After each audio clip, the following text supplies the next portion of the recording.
पुण्यात प्रचंड प्रमाणात गुन्हेगारीचं प्रमाण वाढलंय। कोयता गँग, घरफोडी, वाहनांची तोडफोड, हत्या आणि बलात्कार अशा अनेक प्रकारच्या गुन्ह्यामध्ये वाढ झालेली दिसत आहे। पुणे हे आता गुन्हेगारीचं जणू हब बनलंय। नुकतीच उपमुख्यमंत्री अजित पवार यांनी वाढत्या गुन्हेगारीबाबत कडक कारवाई करण्याचे आदेश दिले असताना देखील संघटित गुन्हेगारांना पोलिसांचा धाक उरलेला दिसत नाही। असाच एक भयानक प्रकार शहरातील येरवडा येथे घडला आहे। या घटनेचा व्हिडिओ देखील सध्या व्हायरल होत आहे।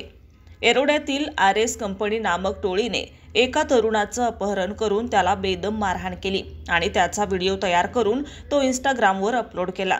मारहाण करताना संबंधित तरुणाला कुत्रा असं बोलण्यात येत असल्याचं देखील यात आहे। दुश्मन टोळीसोबत का फिरतोस असा आरोप करत आरोपींनी त्याला बेदम मारहाण केली। या घटनेमुळे संबंधित तरुण प्रचंड भयभीत झाला असून त्याच्या कुटुंबांनी काही काळासाठी त्याला नातेवाईकांच्या घरी ठेवलं आहे। या प्रकरणी येरवडा पोलीस ठाण्यात गुन्हा दाखल करण्यात आला असून पोलिसांनी आरोपींना अटक केली आहे।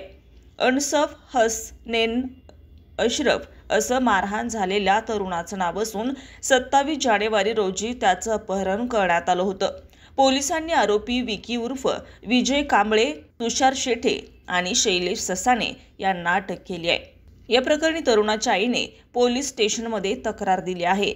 नुकत्याच पिंपरी चिंचवडमध्ये झालेल्या पोलिसांच्या कार्यक्रमात मुख्यमंत्री देवेंद्र फडणवीस यांनी पोलिसांना आदेश दिला होता। उद्योगासाठी पोषक वातावरण पाहिजे, त्रास देणारा कोणताही पक्षाचा असो त्यावर मकोका कारवाई करा, सोडू नका। त्यानंतर पुण्यात खून झाला आणि स्टेटस ठेवले।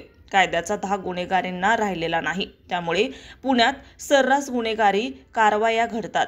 मुख्यमंत्री उपमुख्यमंत्री यांनी दिलेल्या आदेशाचं पालन होणार का असा सवाल नागरिकांना पडलाय।